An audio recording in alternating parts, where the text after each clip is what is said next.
देखेंगे नवरात्रों में लड़कियां ढूंढी जाती है, कन्याएं ढूंढी जाती हैं और उसके बाद आप कुछ समय बाद अखबारों में पढ़ते हैं कि उस लड़की का रेप हो गया, उस लड़की का मर्डर। आपका ही मामला लगता है कि आप इसका धर्म परिवर्तित करवा रहे हो, ठीक है, जो भी है ठीक है, आपको कर सोच समझ के अपने माँ बाप की बात को भी मानना। आजकल माँ बाप की बात को सुनना तो बच्चों ने बंद ही कर। मोदी जो है जितना बोलते हैं लोग उतना करते नहीं है, इनकी पॉलिसी है झूठ बोल कर सारा दुनिया हत्या जाए।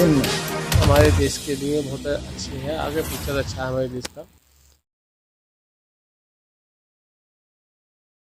नमस्कार, मैं हूं मुकुल श्रीवास्तव और आप देख रहे हैं जन उजाला का विशेष कार्यक्रम बदलाव की हनक। बदलाव की हनक में आज हम बात करेंगे प्रेम प्रसंगों की। हम सबके आराध्य देव भगवान श्री राम और कृष्ण, इन दोनों का जीवन हम सब के लिए बहुत ही प्रेरणा स्रोत है। भगवान राम को देखें तो एक सीता के अपहरण को लेकर के पूरी रामायण हुई, जिसमें रावण से युद्ध भी हुआ। और वहीं अगर हम कृष्ण अवतार में देखें तो राधे कृष्ण का प्रेम जहां अमर हुआ, वहीं कृष्णावतार में ही द्रौपदी के एक अपमान के कारण पूरी महाभारत हो गई। रामायण और महाभारत की कहानी तो आपको पता ही होगी, हम इन कहानी में नहीं जाना चाहते।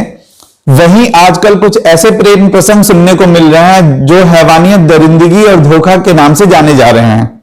आप सभी पिछले एक हफ्ते से श्रद्धा और आफ्ताब का न्यूज जरूर सुने होंगे, या फिर ये कह सकते हैं कि आप सुन रहे होंगे। किस तरह से आफ्ताब ने अपनी ही प्रेमिका श्रद्धा को 35 टुकड़ों में काटा और उसे फ्रीज में रखा और उसके बॉडी पार्ट्स को अलग अलग जगह पे जंगलों में उसने फेंका है।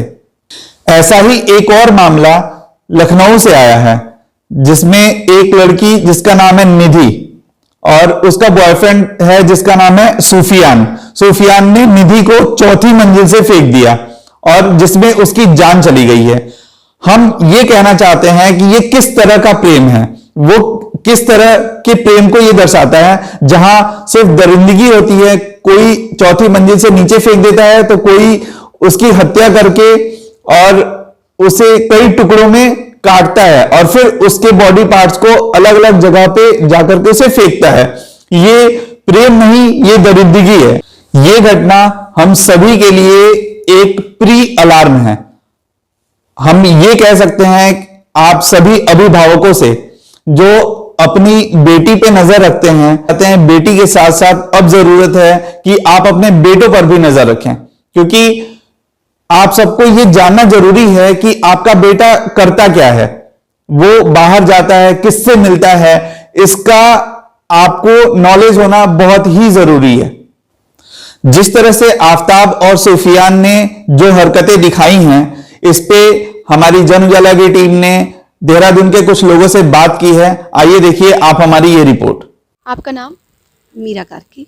मैं बोलना चाहूँगी कि ऐसी जो घटनाएं हो रही हैं हमारे समाज में बहुत ही दुखद हैं और जो लड़कियां हैं, लड़कियों की फ्रीडम तो इस तरीके से पूरी छिन चुकी है। हमारी सभ्यता में पहले ऐसा कभी नहीं होता था। फ्रेंड्स होते थे पर लवर्स होते थे, पर इस तरीके से उनको प्रेशर आउट करना और उनको जान से मारना, ये सब तो अभी लेटेस्ट ही हो रहा है। फिर इसमें मैं ये कहूँगी, देखिए हम कहते हैं, हम अपनी लड़कियों को कहते हैं कि बेटा ऐसा मत करो, ऐसा मत करो। हम अपने बेटों को नहीं समझाते, हम अपने बेटों को भी हमें समझाना चाहिए। देखिए दोस्ती यारी हर किसी के साथ चलती है, पर ये नहीं होता कि हम इस तरीके का नुकसान लड़कियों को ही भुगतना पड़ता है हमेशा। लड़कियों को आप देखिए, हमारे सभ्यता में लड़कियों को पूजा जाता है। आप देखेंगे नवरात्रों में लड़कियां ढूंढी जाती है, कन्याएं ढूंढी जाती हैं और उसके बाद आप कुछ समय बाद अखबारों में पढ़ते हैं कि उस लड़की का रेप हो गया, उस लड़की का मर्डर हो गया। तो ये सारी चीज़ें सोचने लायक है। हमारे लड़कियों की सुरक्षा के लिए हमें ही कदम उठाने पड़ेंगे, वरना लड़कियाँ असुरक्षित है। फिर धीरे धीरे आप देखते जा रहे हैं, समाज जो है ना, किसी भी स्तर में लड़की के लिए सुरक्षित नहीं बचा है। लड़कियों के एजुकेशन, हम अगर लड़कियों के साथ कुछ होता है तो हम लड़कियों की एजुकेशन बंद कर देते हैं। लड़कियों को हम क्या करते हैं कि कहीं जाने से मना करते हैं।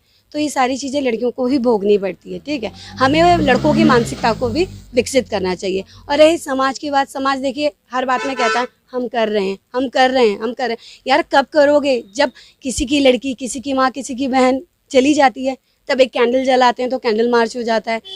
जिसकी चली गई उससे पूछो ना कि उसको कितना दुख होता है, वो कितना मतलब एक लड़की को पैदा करना, 9 महीने कोख में रखना और उसको पढ़ाना लिखाना, और एक मतलब किसी भी व्यक्ति के साथ ऐसा कुछ हो जाना, तो मैं तो सोचती हूँ हमारे समाज को इस दिशा में बहुत ज़्यादा मतलब सोचने की ज़रूरत है और हमें अपने बच्चों को समझाना पड़ेगा। आपका नाम?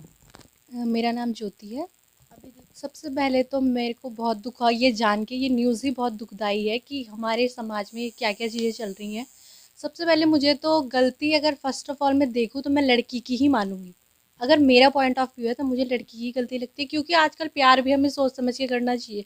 हम किसी दूसरी कम्युनिटी में मतलब हमारे धर्म हम ठीक है, हमारा कुछ किलोमीटर्स में हम चाहे हिंदू ही हैं, कुछ किलोमीटर्स में जाने पे ही हमारी बोली भाषा हर चीज़ चेंज हो जाती है। तो वो तो पूरा धर्म है, वो तो शुरू से लेके एंड तक उसमें हर चीज़ें अलग हैं। तो मुझे नहीं लगता कि हमें ये कदम उठाने चाहिए। और ये मुझे लफ्ज़ जिहाद का ही मामला लगता है कि आप किसी का धर्म परिवर्तित करवा रहे हो, ठीक है, जो भी है ठीक है, आपको करना है वो चीज़ आप कीजिए, लेकिन ऐसा नहीं है आप उस दूसरे वाले धर्म की भी वो समझे कि ठीक है मेरे को करना है तो तुम भी अपने को करो। ऐसा नहीं कि तुम धर्म चेंज कर रहे हो तब हम इस चीज़ को कर रहे हैं।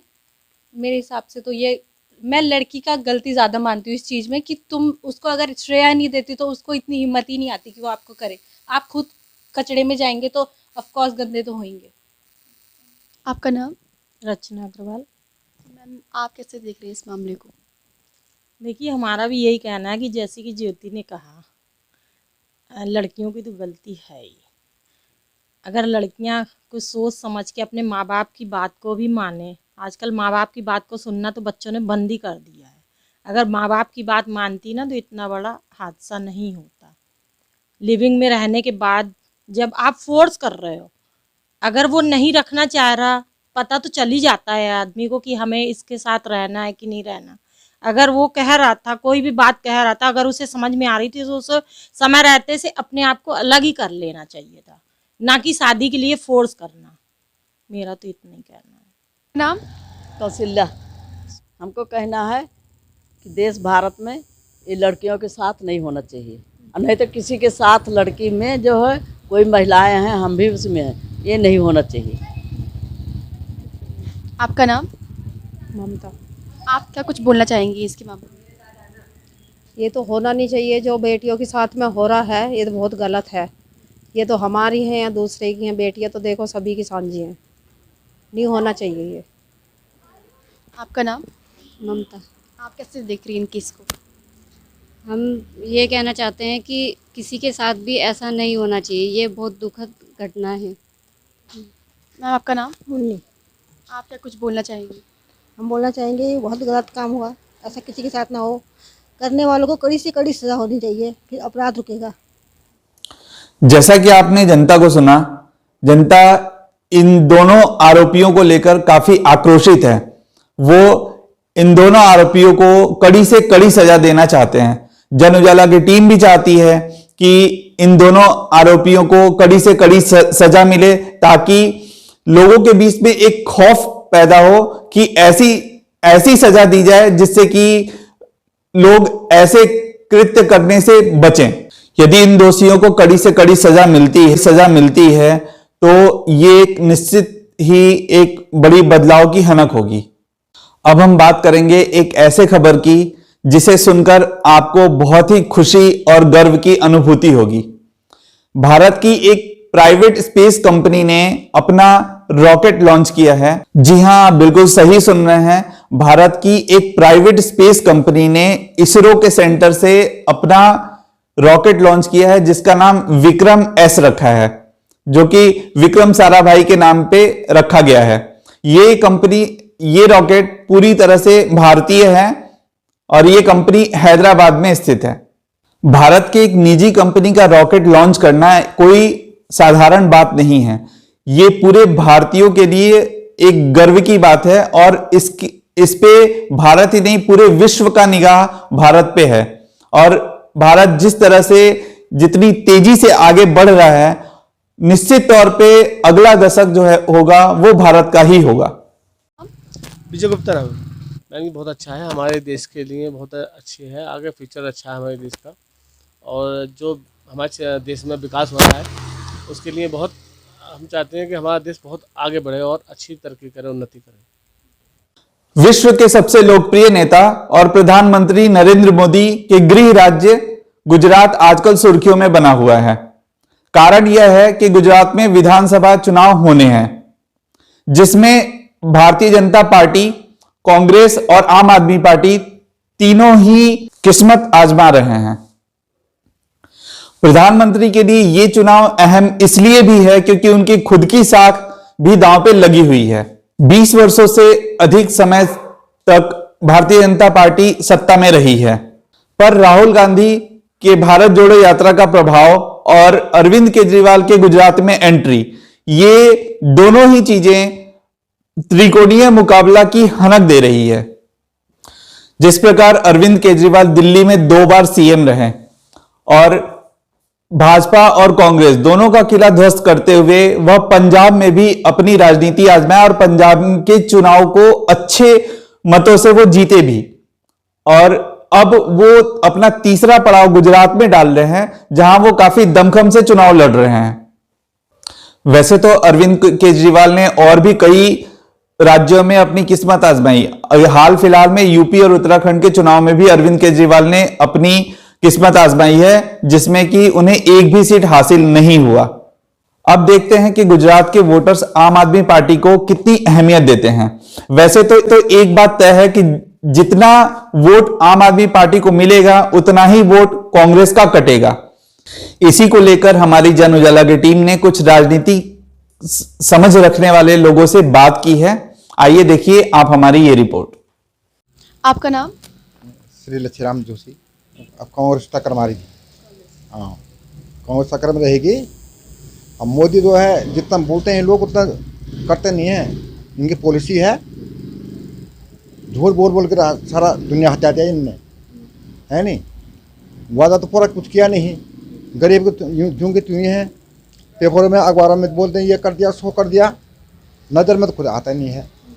हाँ इतना है जरूर है कि रोडेंगे खुद हो रही है, रोड तोड़ फोड़ तो कर ही रही है वहाँ में। और हमें लगता है कि कांग्रेस सत्ता में आएगी। बहरहाल चुनाव में मतदाता ही सर्वोपरि हैं। गुजरात के वोटर्स को यह बखूबी पता होगा कि कौन सी सरकार उनके लिए योग्य है। ये गुजरात की जनता ही तय करेगी। अब ये देखने वाली बात होगी कि किसकी जीत होती है और किसकी हार होती है। अब ये तो चुनाव के परिणाम पे ही निर्भर करता है कि गुजरात में किस तरह की बदलाव होगी। आप देख रहे थे बदलाव की हनक। अगले हफ्ते हम फिर मिलेंगे, तब तक के लिए आप देखते रहिए जन उजाला न्यूज।